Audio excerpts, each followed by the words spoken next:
일본이 어제 공개한 수출 규제 시행세 측은 기존 기조를 유지한 채 추가로 개별 허가 품목을 지정하지는 않았습니다. 그런데 일본 정부가 한 달여 만에 관련 품목의 수출을 처음으로 허가를 해서 그 의도에 관심이 모아지고 있습니다. 네, 이런 가운데 미국의 방위비 분담금 압박은 본격화되는 모습인데요. 오늘 전문가와 함께 관련 내용 짚어보도록 하겠습니다. 김경민 한양대 정치외교학과 교수 나오셨습니다. 어서 오십시오. 어서 오세요. 안녕하세요. 예. 자, 일본이 수출 규제를 도입한 반도체 소재 3개 품목 가운데 한 건에 대해서 처음으로 수출을 허가를 했습니다. 수출 규제를 확대하지 않은 것에 이어서 일부 수출 허가를 한 것까지 갑작스러운 유화 제스처의 의미가 뭘까가 궁금해지고 있는데 저희가 이제 아까 보도해 드린 바에 따르면 미국의 물밑 압력이 있었느냐 아니면 뭐 우리 정부를 무한주기냐 어떤 의미로 해석될까 궁금해지는데 교수님 어떻게 보고 계신지 좀 듣고 싶네요. 일본 스스로 판단한 것이 아닌가 이런 생각을 합니다. 스스로 판단한 것이다. 예, 이게 반도체의 핵심 소재 3가지 기술 예. 중에 하나만 허가를 했단 말이에요. 네. 이것도 참 어떻게 보면 조금 야비하다 이런 생각이 듭니다. 예. 왜일까 이런 생각을 해보면 예.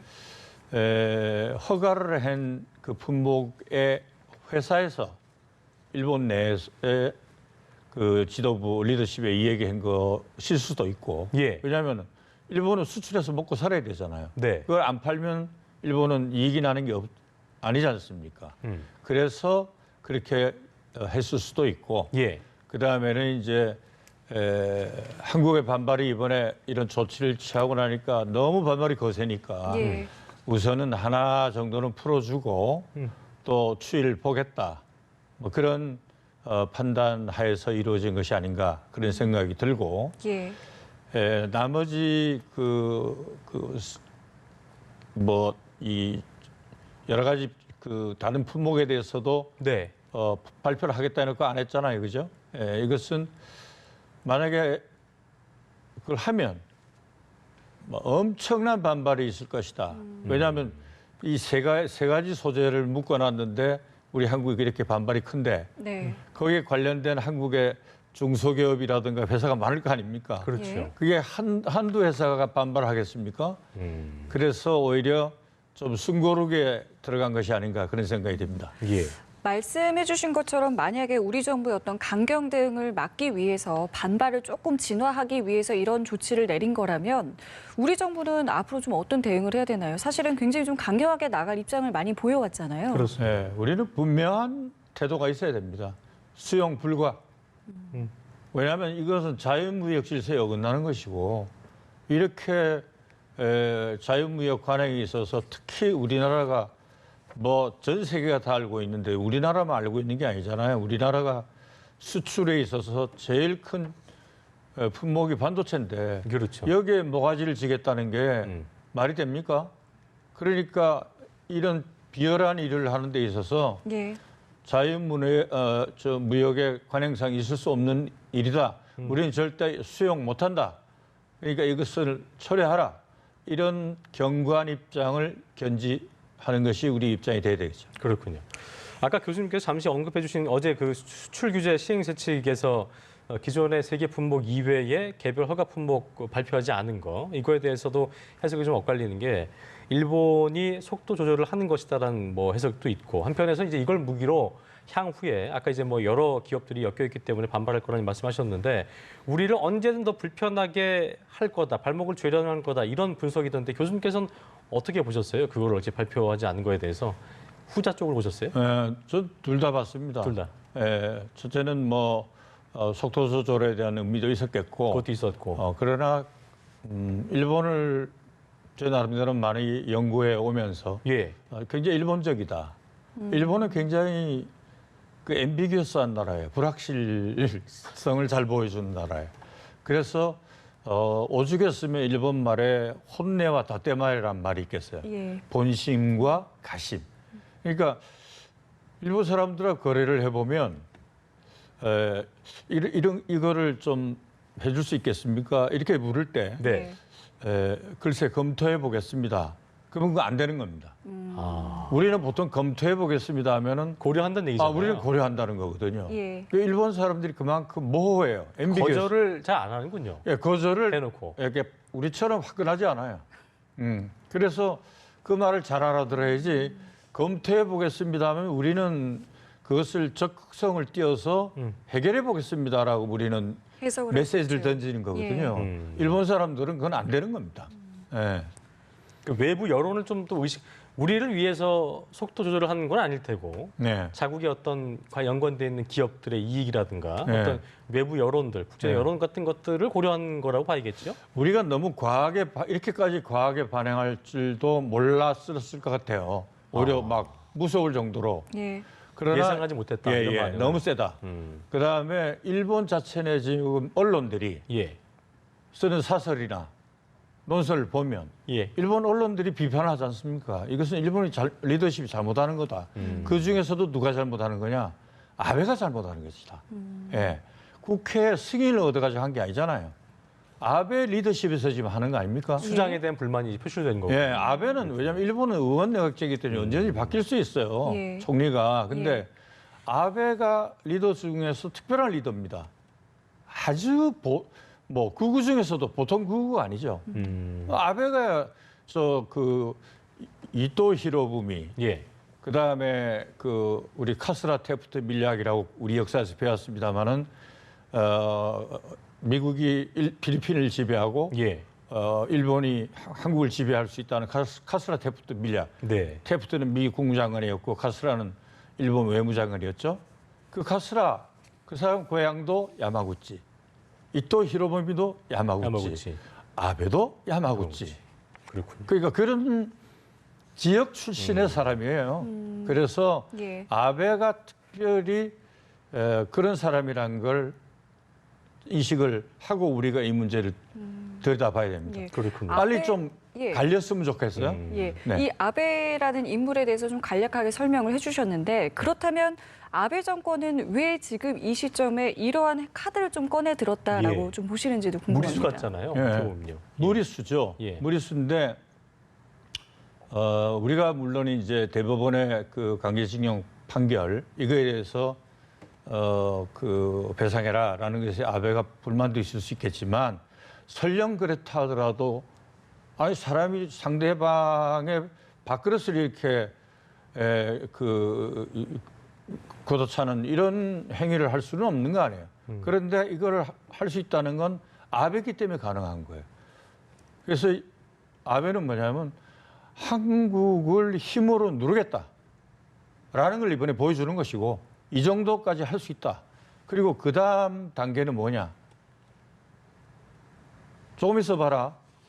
군사력이 지금도 일본이 한국보다 강하지만 작년 12월에 항공모함 만들겠다고 그랬어요.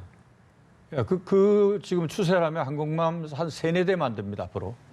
그러면 우리는 항공모함 없어요. 그러면 한 10년 뒤에 제가 볼 때 2035년, 예. 25년까지는 항공모함 몇 대가 동해바다 왔다 갔다 할 겁니다.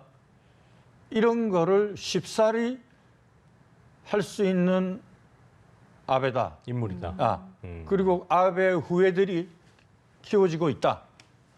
그러니까 이것을 단지 경제 보복을 했다.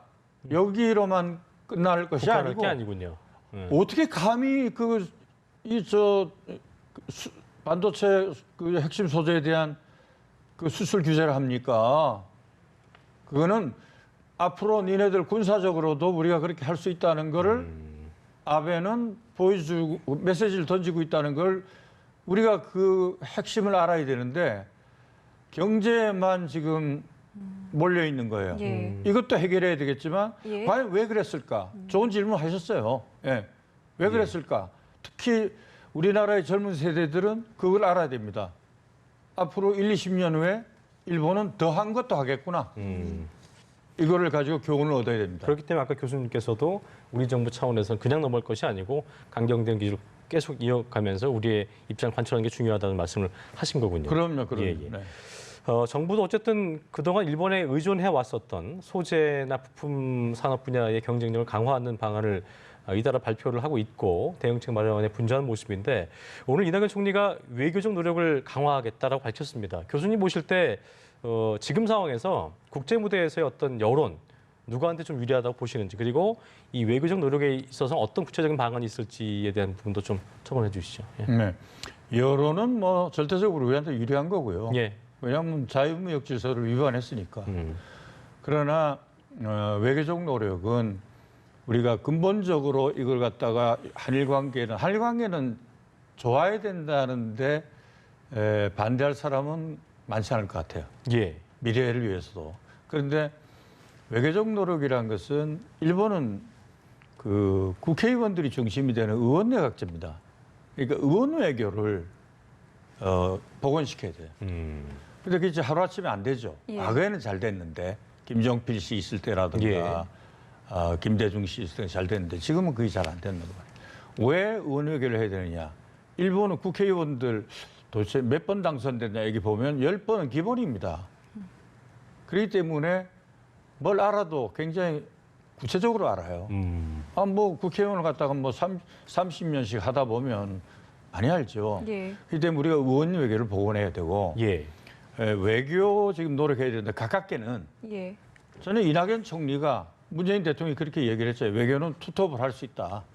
이낙연 총리가 또 일본 특파원도 했으니까 예. 이낙연 총리를 뭐 특사로 임명을 하든지 해서 왜 자꾸 이재명 총리가 그런 얘기를 하는지 모르겠는데 그걸 하고 싶다는 뜻인지 예. 그러니까 일단은 뭐 자락은 깔린 거 아닙니까? 그러니까 이낙연 총리를 좀 내세워서 그 외교 일본과의 외교를 하고 그다음에 그다음 단계로 아베와 문재인이 만나는 거로 예. 결국은 정상회담에서 예. 얘기가 해결이 돼야 되고 그래야지. 왜냐하면 여러 채널을 통해서 대화는 하지만은 결론을 보아야 되는 건 투톱이 해야 될 거 아니겠습니까? 네. 그러니까 두 사람이 만날 수 있는 분위기를 이낙연 총리가 외교적 특사로서 노력을 해서 만들어가지고 자락을 깔아가지고 환경을 만들어줘서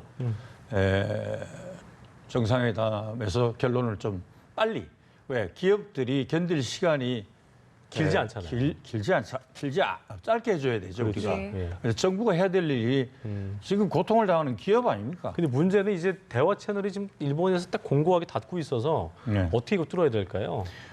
대화 채널이라는 것은 자꾸 가서 대화를 하자고 자꾸 얘기를 해야 대화가 그걸 해야 열리지. 됩니까? 예. 저쪽에서 꼭 닫고 있다 해서 우리가 가만히 있어서는 안 되죠. 이쪽 저쪽 구멍 자꾸 자꾸 두드려야 된다. 두들겨 가지고 예. 그러다 보면 문이 열리겠죠. 예. 자, 문재인 대통령도 오늘 메시지를 좀 내놨습니다. 한일 모두 피해 입는 승자 없는 게임이다. 또 국제사회에서 일본은 신뢰를 잃을 것이다. 조속히 철회해야 된다. 이런 이야기를 했습니다. 어떻게 좀 들으셨는지. 네, 외교적으로는 신뢰를 잃을 수밖에 없기 때문에 일본도 그 부분 초조할 거고요. 예. 그다음에 일본도 결국은 수출 규제를 하면 우리만 손해 보는 것이 아니고 그걸 팔아먹는 그 일본 회사들의 수익이 떨어질 거 아닙니까?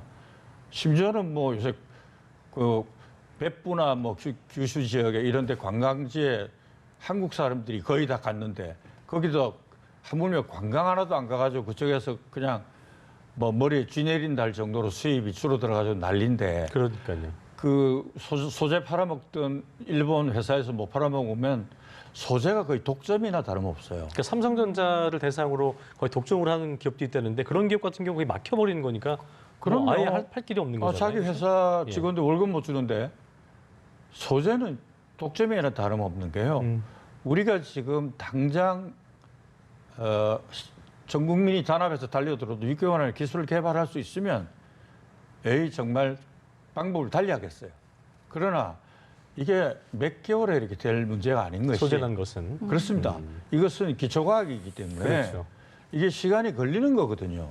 근데 이게 시간이 걸리는 부분에 대해서 과연 우리 기술자들, 우리 학자들 모아놓고 하면 얼마나 걸리겠냐면 정답은 없죠.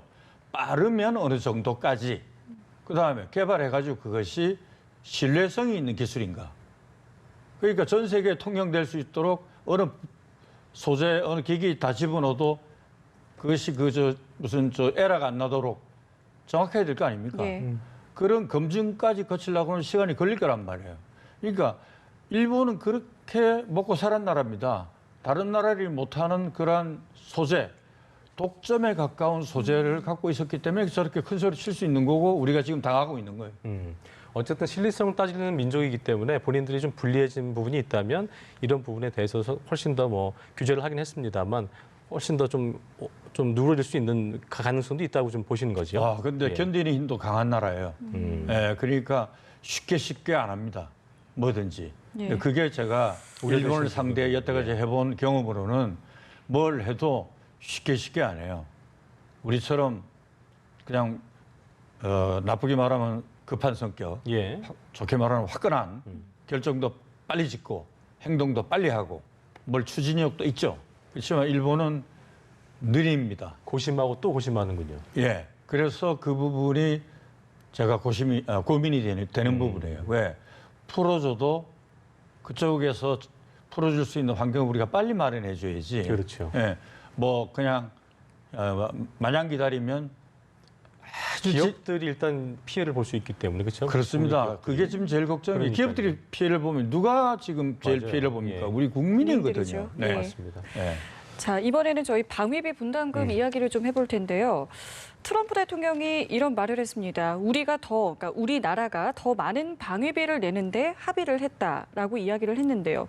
우리 정부는 협상은 아직 시작조차 안 했다라고 이야기를 했습니다. 그렇습니다. 뭐 사실 여부를 떠나서 일단 좀 압박이 시작된 것으로 보이는데 어떻게 좀 보셨습니까? 네, 트럼프답다는 생각을 합니다.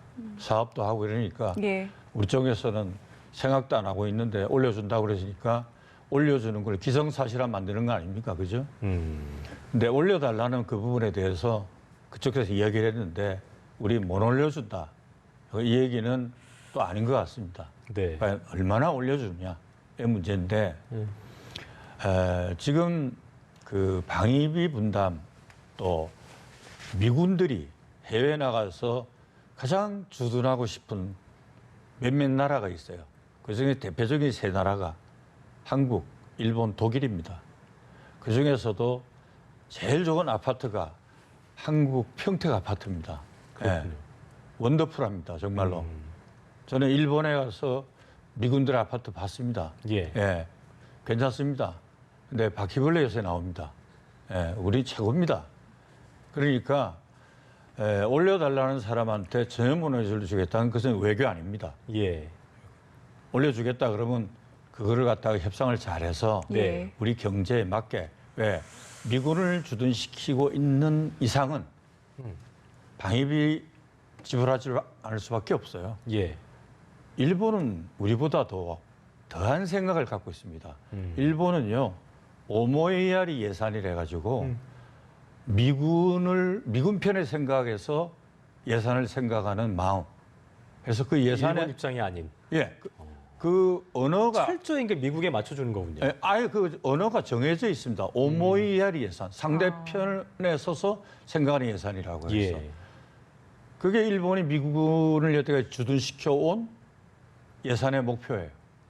그게 일본이에요. 그러니까 그렇게 얘기를 하시면 우리 입장에서도 역지사지를 해서 미국 입장에 서서 정말 뭐 많은 증액을 해주면 좋겠습니다만 어쨌든 비합리적인 수준의 어떤 대규모 증액은 없애겠다는 게 또 여론이기 때문에 뭐 에스퍼 장관 그 국방장관이 이 방안을 하는데 구체적인 요구사항을 내놓겠죠 아마도. 근데 어떤 정도의 어떤 그 차기 협상에서 우리가 대응을 해나갈 때가 될지 생각하신 부분이 있을 것 같아요. 네. 어떻게 좀 보고 계세요? 일본처럼 우리가 오모이야리 예산이라는 그러한 단어를 만들 필요는 없고요. 예. 우리는 우리 식대로 해야죠. 그래서 미군이 주둔하는데 모든 편의를 제공하겠다는 우리 여태까지 해왔던 것처럼 얘기를 하고 또 에스퍼 장관이 새로 국방장관이 돼서 오는 거 아닙니까? 예. 그렇기 때문에 에스퍼 장관의 어깨도 좀 세워주는 부분도 있어야 될 거예요. 그렇지만 우리 규모에 넘어서는 그런 방위비 분담은 안 되고요. 그렇죠. 적당한 선상에서 모든 것이 이제 이 얘기가 시작된 거거든요. 그러면 이제 대화를 해서 서로가 어느 정도 양보하는 수준에서 적절한 방위비 인상을 해서 또 이번 또 그 시기를 또 넘어가야 되지 않겠나. 어쨌든 그런 오늘 생각합니다. 때는 입장이니까 접점을 찾아가는 시작 단계니까 그럼요. 뭐 감정사기 할 건 없고 그게 네. 좀 접점을 찾아가는 어떤 시작을 잘 다져야겠다 그 말씀이신 거죠. 예, 서로가 사정 예. 얘기라고 또 상대 어깨를 그렇죠. 좀 세워주면서 이렇게 예, 가야죠. 알겠습니다. 지금까지 한반도 외교안보 이슈들 김경미 한양대 정치외교학과 교수와 함께 자세히 짚어봤습니다. 오늘 말씀 고맙습니다. 네.